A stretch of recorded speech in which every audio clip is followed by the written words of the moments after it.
jeito tão grande, que ele falou, olha, se sacrifica. E Jesus aceitou se sacrificar por nós. Somos tão pecadores, mas o amor dele transborda para nós. E um dia, muito tempo atrás, eu era solteira, morando na Lixeira Herculano, e a vizinha da frente tinha um prédio, estavam se mudando. E quando a pessoa se muda, faz uma limpeza na casa. Começa a jogar tudo que é entulho fora, que você não tem valor, não presta, não quero mais, que é lixo, a pessoa joga fora para ir para casa nova, limpa, arrumada, né? Coisas novas ou bonitas. E tudo aquilo que você não dá valor, você descarta. Não tem interesse, descarta. E nisso veio meu irmão, Jefferson, com um vaso, desse tamanho mais ou menos. Todo feliz, aí perguntei, né? Mas onde tu pegou esse vaso? Aí ele falou, não, a vizinha que está vendendo, está se mudando, e ela jogou fora esse vaso, eu peguei. E esse vaso estava muito sujo, mas ele era tão bem trabalhado, tão bonitinho, esculpido. Vou lavar e vou limpar, né? Vamos ver. Depois minha avó, que gostava de colocar planta, colocava no vaso. Aí eu peguei, lavei, bem lavado aquele vaso, ele ficou realmente bem limpo. Porque o sangue de Cristo nos purifica de todo pecado. Né? E aí ficou limpo aquele vaso. E com o tempo eu comecei a polir. Aí pasta de dente, cal, né, um monte de coisa para tentar polir aquele vaso. Fiquei uns 3 dias polindo. E quando chegou lá embaixo, eu virei, né, para polir lá embaixo, estava escrito prata. Eu falei, nossa, jogaram um vaso de prata na rua. Não uma coisinha simples, um vaso de prata. E ficou na minha avó lá muito tempo. E passou anos e anos e anos. Um dia na Vila Nova, o pastor Bernardo falando sobre o Ofir, que ele pega a prata e põe, esquenta, né? E quando ele percebe que aquela prata está boa, e quando ele levanta e consegue se ver refletido naquela prata. Assim, agora está limpa essa prata, pode ser usada. Saiu todas as impurezas. E o Espírito Santo falou comigo, e isso já tinha passado mais de 20 anos. Você se lembra daquele vaso que seu irmão viu e jogou fora, que jogaram fora e seu irmão pegou? Eu lembro, Senhor. Conversando com Deus, com o Espírito Santo no culto. Então, quem jogou aquele vaso fora? Foi quem comprou o vaso? Assim, não. Quem comprou o vaso não é jogar fora. Porque quem comprou o vaso sabe que aquele vaso é caro, aquele vaso tem valor, é um vaso de prata. Não foi o dono dele que o comprou. Deve ter sido outra pessoa. Assim é. Nós temos um valor muito alto. E Deus investe, por isso que Jesus morreu, porque você tem valor. E você foi comprado por um sangue muito precioso. O sangue de Jesus Cristo, que nos purifica de todo o pecado. Então, muitas vezes Satanás, quando ele quer tirar você de um lugar de destaque, aquele vaso tinha com certeza um lugar de destaque naquela casa, por algum momento na tua casa. Mas com o tempo, quem herdou aquele vaso, pegou, não sei porquê, percebeu que aquele vaso não era, com o tempo foi ficando empoeirado, foi encostado. Aí daquele vaso, eu acho que ele virou um tipo porta-treco, que tudo que você vê espalhado pela casa, coloca ali dentro, é caneta, é chave, é pregado de roupa. Você não quer jogar fora, mas também não sabe para que vai precisar, mas prefere guardar. Então, acho que aquele vaso começou a virar um porta-treco, em vez de ter flores, e acabou sendo guardado em algum canto pela casa, até que um dia ele foi para o lixo. É assim, que quando nós nos afastamos da presença do Senhor, Satanás começa a colocar tanta coisa na nossa mente, para nos tirar o brilho de Cristo, refletir a glória do Senhor na nossa vida, e ficamos apagados, e Satanás começa a colocar várias coisas que não é do Senhor, para encher aquele vaso. Não são flores, são bonitos.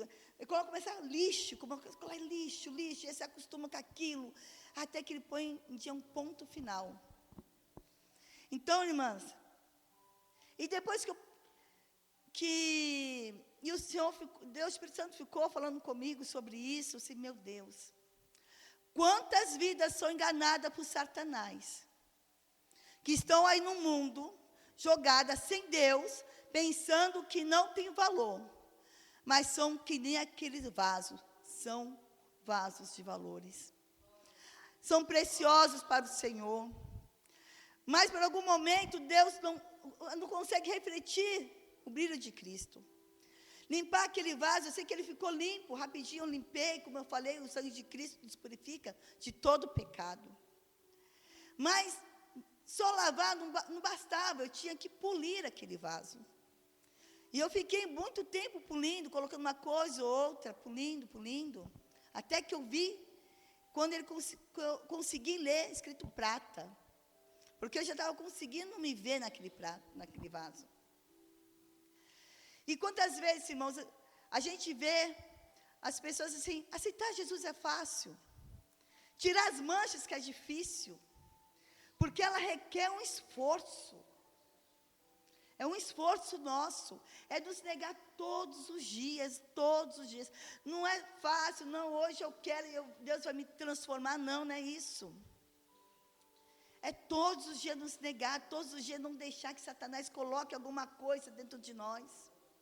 Não deixar que pensamentos ruins, sentimentos ruins, venham invadir esse vaso, que tem que ser só glória do Senhor. Esse vaso tem que estar cheio de amor, de paz, de temperança, domínio próprio.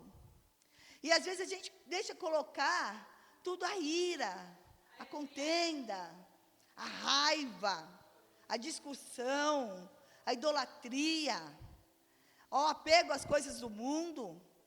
Havendo um ídolo, como Jacó teve que voltar para a casa do pai dele, ele tirou todos os ídolos da casa. E aqueles ídolos eram um brinco, coisas tão bobas. Não era um ídolo, mas eram coisas que remetiam a ele, ou a família dele, ao passado. A idolatria. Ele tem que se desfazer de tudo. Os ídolos domésticos, que a gente deixa guardado nos nossos vasos. E se a gente soubesse como somos preciosos, e como as vidas que passa por nós são preciosas, nós não esperaria muito tempo para falar de Jesus. Falar, olha, o Senhor te ama. Não é porque você está num lugar que não convém, que o Espírito Santo não está, mas Deus te ama neste lugar. Onde você vai, Deus te ama e quer te trazer de volta, quer te colocar coisas boas em você. E no culto, de oração, de círculo de oração, é um culto que as irmãs e os irmãos se ajuntam para pedir ao Senhor sabedoria e libertação. Não só para a gente, para a nossa família, para a nossa vizinhança, para os nossos irmãos em Cristo, nossos familiares. Por isso que é um culto que a gente consegue sentir muito a presença do Senhor. Porque conseguimos ver o valor dessas vidas, por quem estamos orando.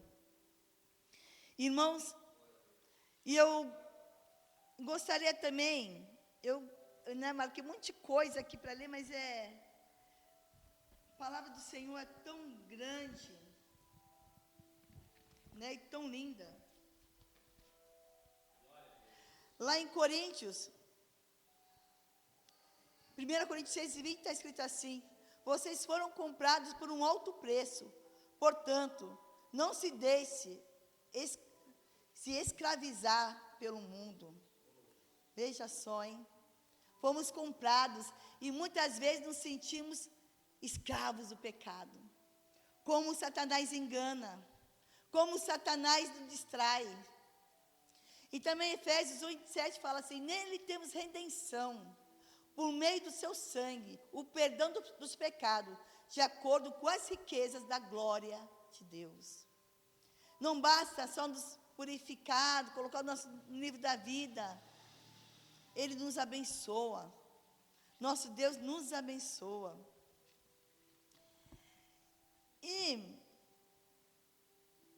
E quando você consegue, seu vaso consegue, o vaso consegue refletir o rosto do oleiro, né? Que glória. A Bíblia fala ser de santos como eu sou santo, e muitas vezes a gente pensa que é essa santidade de Cristo, e não é bem assim, não é assim. Quando fala ser de santos porque eu sou santo, quer dizer, olha, eu sou santo, e você, todos os dias, procura se afastar do mal, viver uma vida de retidão.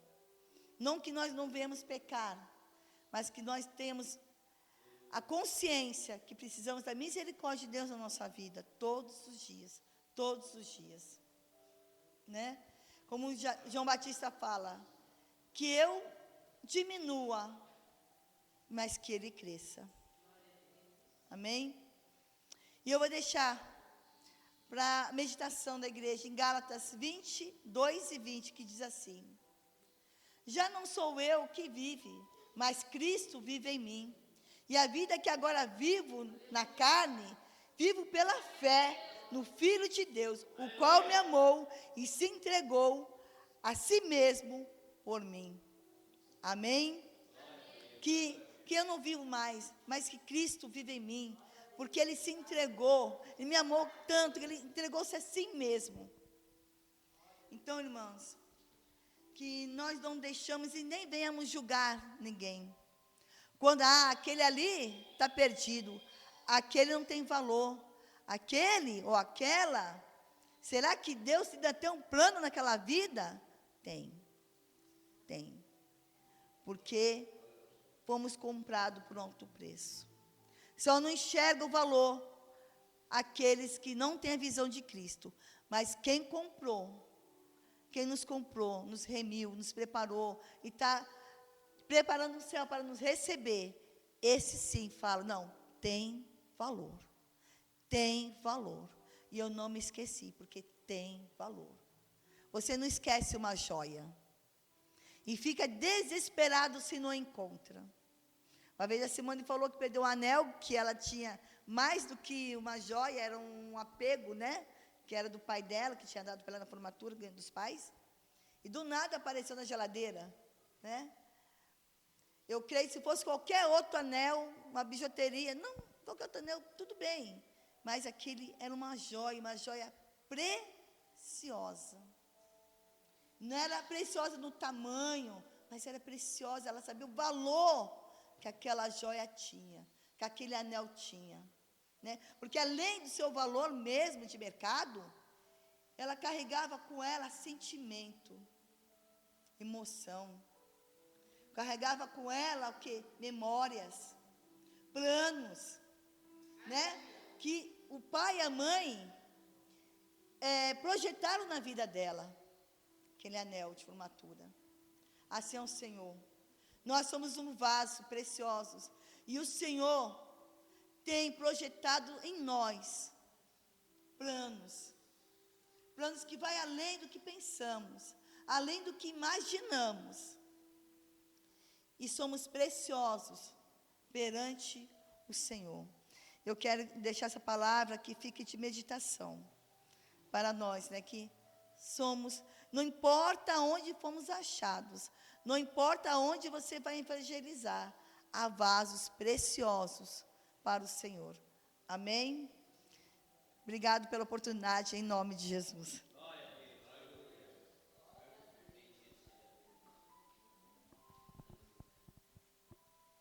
Louvado seja o santo